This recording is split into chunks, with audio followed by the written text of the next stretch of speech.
I'm not a financial advisor. I'm gonna freeball this one. I think that a lot of people don't realize how they should be using indicators. So I'll tell you how I use mine. Okay. I'm just gonna use Tesla as an example. I think Tesla's a great example right here. Okay. So first of all, we're gonna talk about the EMAs. Okay. Right here we have. So I use a 13, a 24, a 48, and then a 200. This is my 200. This is my 48. This is my 24. This is my 13. Okay. We saw the death cross down. Now this was in June. Okay. We saw the death cross down. I'm on a daily right now. Right. We came up. It went for the cross. It didn't retain the cross here, the gold cross. Now, technically, a gold cross is a 50 SMA over 200 SMA. A 48 over 200 on the EMA, I consider it close enough. Some others will argue that, but I mean, this is my channel, not theirs. So, it is what it is. Right? Here's where we saw the action, though. So, I'm sure a lot of people were hoping for a double bottom right here. We didn't get that. Right down. We see the death cross. This should have been an indication. Watch. That's what that should have been. Okay. Now, this is going to go ahead and this is going to steer in a different direction here. Now, let me show you what I mean. So, at the bottoms here, right? Look at the RSI. RSI got down to a 17. Now this is a daily. It's a daily. All right. Got down to a 17. Now, one of my subscribers here just said that Tesla's up 5.8% in Europe right now. I'm not seeing that right now in this chart, obviously. But it would make sense because of the RSI. And now, let's go into the MACD real quick. Look how low we are on the MACD. It's almost like we have a little double bottom on that MACD, huh? Weird, right? So, let me explain it's called a mass average convergence divergence, okay? So, the MACD, the orange is the MACD, the blue is the signal, okay? The orange is going to move much faster than the blue, all right? Now, you want them to be as wide as possible when they're going ahead and when they're making cuts in the direction that you want them to go, right? So, I want Tesla to go up. I'm a bull, okay?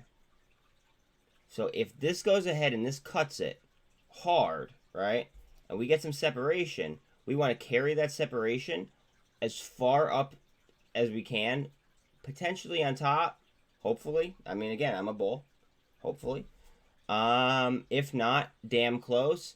And then we try to wrap it again even closer to the MACD, right? But with the way that this is looking right here, I wouldn't be surprised if this came down a little bit to reaffirm some volume in here in between. I mean, we'll see. Hopefully not. I mean, we'll see, right?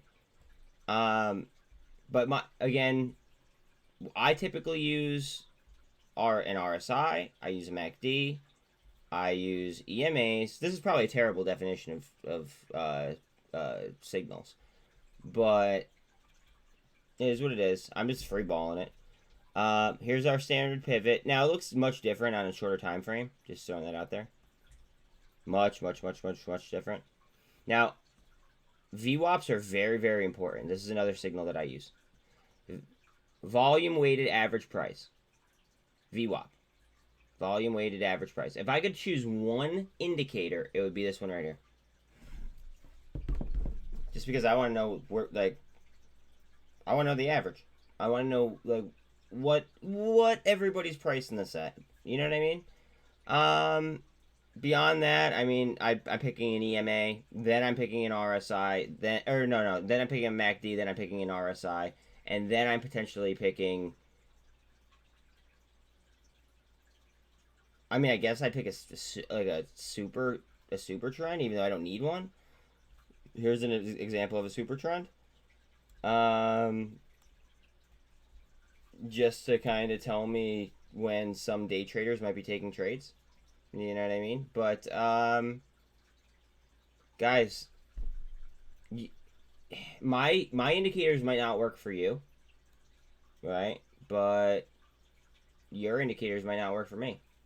This is my perception of how I read my indicators. Quite often, you'll see when these are pushing, right? You'll actually see, and I don't want to have to go all the way through this, but you'll actually see some hesitation on the candles. And also, it's very important to know your wicks too. We could dive into that very shortly as well. I'll make a different video on that. Anyways, when these are crossing over, you'll see it whenever the 200 comes up to the VWAP. You'll see it sometimes on the 48. You'll see hesitation in the chart because it's waiting for that to give it that validation.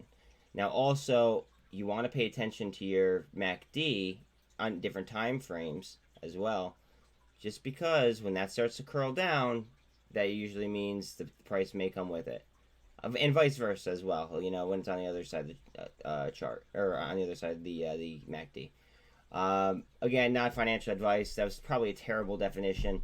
I'm just shooting from the hip here at this point on like how I read the signal. But I mean, you guys could tell in live time when we were charting it 2 days ago, or well, 2 sessions ago, when I was like staring at Tesla and I was buying the shit out of TSLL.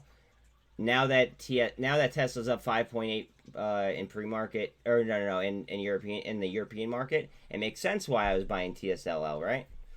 But I mean, we'll see, right? Again, not financial advice, and even if it was financial advice, that was probably terrible financial advice because I'm free balling and I'm just giving you guys what I see when I'm reading the charts. Later, fam. Next video is probably going to be on candlesticks, which are very, very important, and I will tell you guys why in a moment.